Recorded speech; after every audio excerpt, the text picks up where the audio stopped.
Assalamualaikum warahmatullahi wabarakatuh. Alhamdulillahirrabbilalamin. Wassalatu wassalamu ala asyrafil anbiya'i wal mursalin wa ala alihim wa sahbihim ajmain, amma ba'du. Pagurakan menjelaskan tujuan pembelajaran kita kesempatan kali ini. Yang pertama yaitu peserta didik dapat membaca Al-Quran Surat Al-Baqarah ayat 148, Al-Quran Surat Al-Fatir ayat 2, Al-Quran Surat An-Nahl ayat 97, dan hadis tentang kompetensi dalam kebaikan.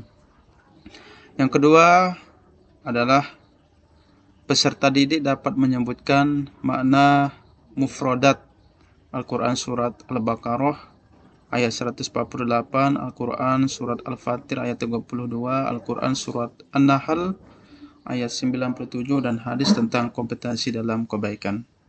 Kemudian yang ketiga adalah peserta didik dapat menjelaskan kandungan Al-Quran Surat Al-Baqarah ayat 148, Al-Quran Surat Al-Fatir ayat 32, Al-Quran Surat An-Nahl ayat 97, dan hadis tentang kompetensi dalam kebaikan.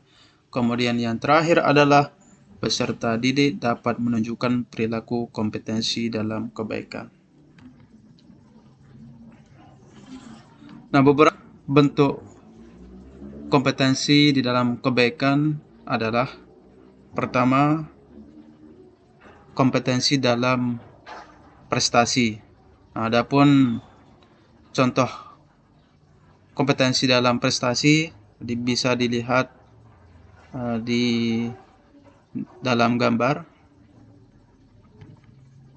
Kemudian ada kompetensi dalam belajar. Selanjutnya kompetensi dalam amal. Kemudian kompetensi dalam ibadah. Kemudian kompetensi dalam hidup.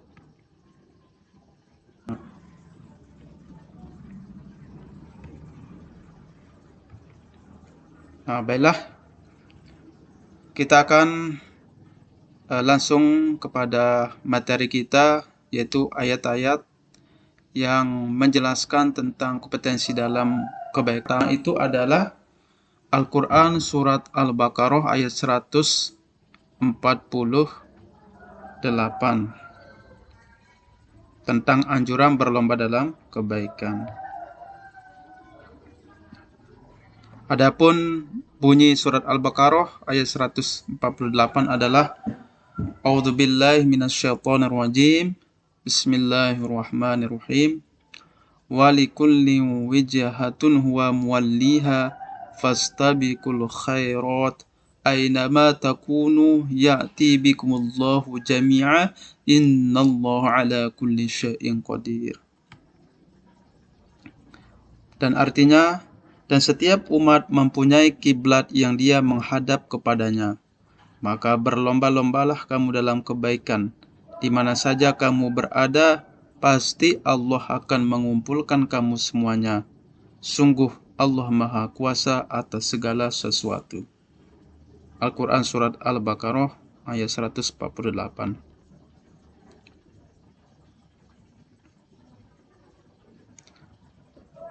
Nah, kemudian selanjutnya adalah arti perkata daripada surat Al-Baqarah ayat 148. Bisa dilihat pada slide berikut.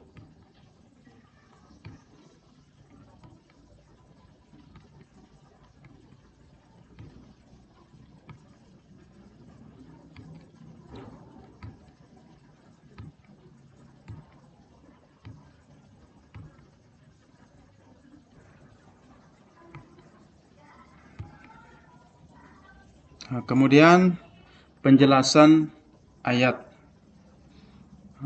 Pertama itu sebab ayat turun, atau dalam istilah ilmu Al-Quran itu disebut dengan asbabun nuzul.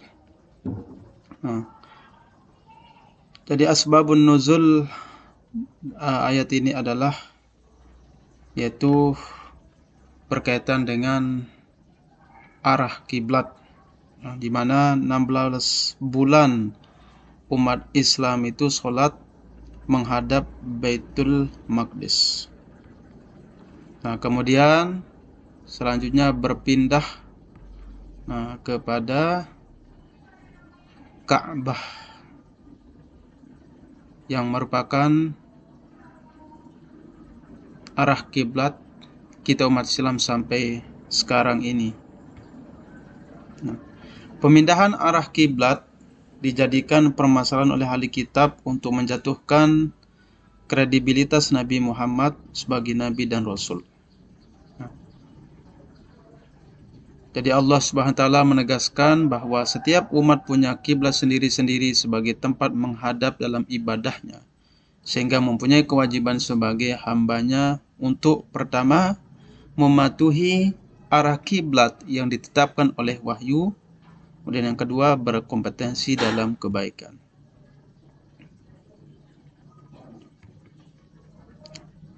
Kemudian pada ayat walikullin wijhatuhu wa muwalliha. Nah, bagian pertama surah Al-Baqarah ayat 148 ini berbicara tentang perbedaan kiblat. Nah, perbedaan Islam diproyeksikan ke dalam dua bagian. Nah, adapun bagian pertama itu adalah masalah usul atau pokok, jelas dan tegas dalam Quran dan hadis. Kemudian bagian yang kedua adalah masalah furu atau cabang, yakni tidak tegas dan jelas dalam Quran dan hadis, bahkan bisa jadi tidak disebut. Nah, adapun yang berkaitan dengan masalah usul pokok itu adalah contohnya rukun iman, rukun Islam, wajibnya sholat, larangan riba, dan lain-lain. Nah, kemudian yang berkaitan dengan furu atau cabang itu adalah contohnya kunut dalam sholat, posisi tangan dalam sholat, dan lain-lain. Kemudian pada ayat fastabiqul khairat, yaitu berkompetisilah dalam berbuat amal kebajikan sebagai bekal untuk menghadap kepadanya di akhirat kelak. Kemudian ayat selanjutnya ainama takunu ya'ti bikumullahu jami'a. Di mana saja kamu berada, niscaya Allah akan mengumpulkan kamu sekalian tanpa tertinggal satu pun untuk dihadapkan kepada pengadilan dan hisabnya. Innallaha ala kulli syai'in qadir.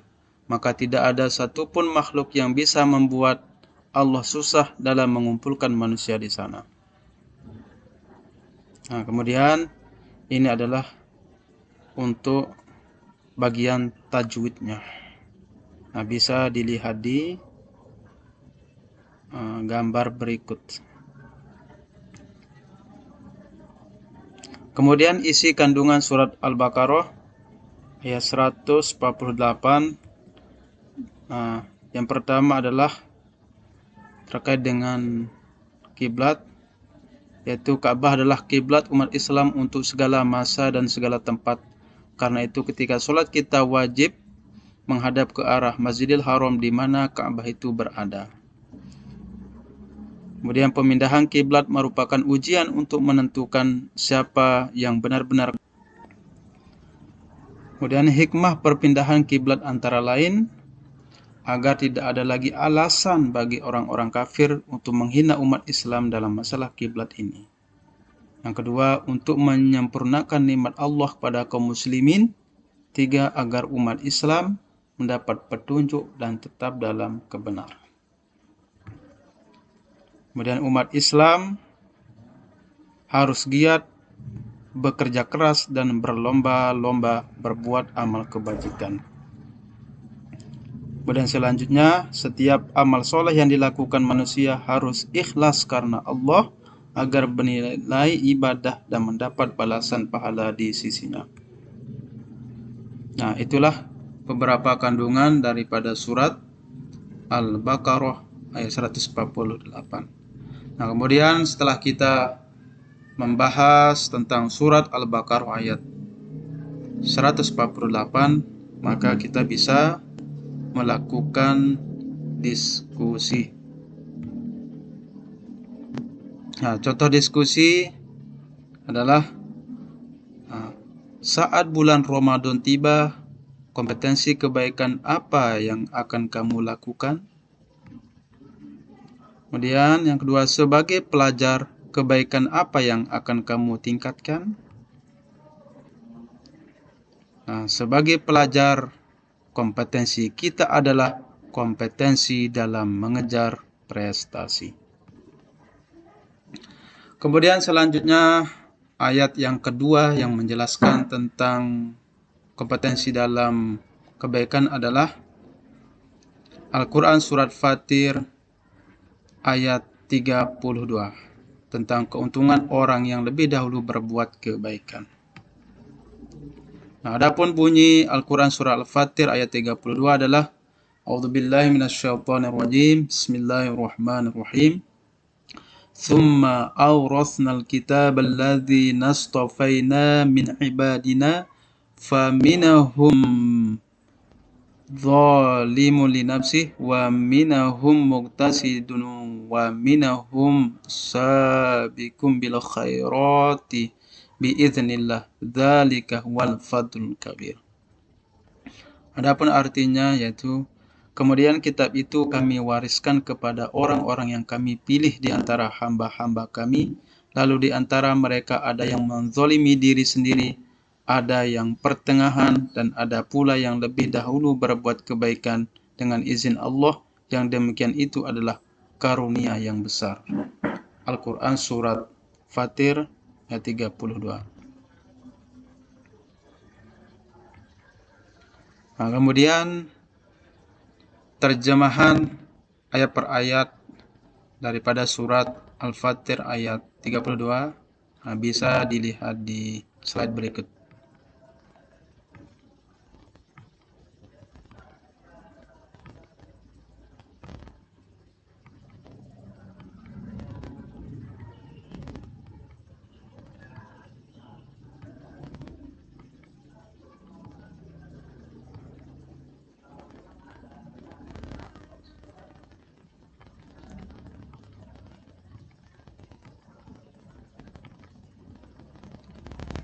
Penggolongan manusia.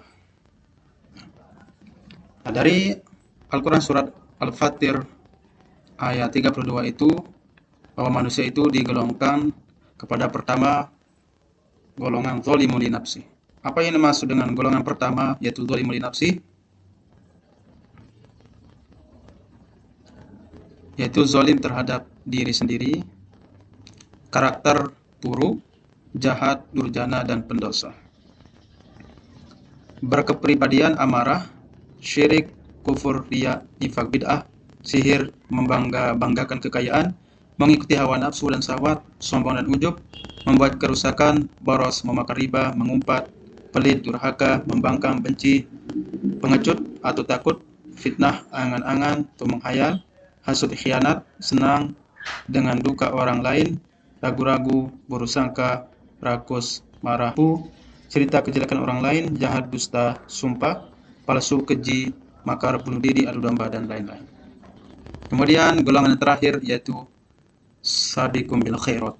Apa yang dimaksud dengan sabiqum bil khairat? Sabiqum bil khairat yaitu segera melaksanakan kebajikan. Kemudian karakter dasarnya adalah baik dan perilakunya bermuara pada ibadah yang berpahala. Kepribadiannya mutmainnah.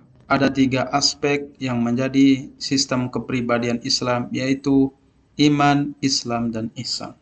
Nah, adapun isi kandungan surat Al-Fatir ayat 32 itu adalah, Allah Subhanahu wa taala menurunkan Al-Qur'an kepada Nabi Muhammad SAW. Allah mewariskan Al-Qur'an dan petunjuk yang ada di dalamnya kepada sebagian dari hamba-hamba Allah yang terpilih.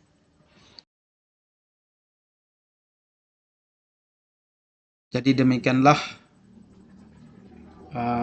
video pembelajaran tentang materi kita pada kesempatan kali ini, yaitu tentang berkompetensi dalam kebaikan.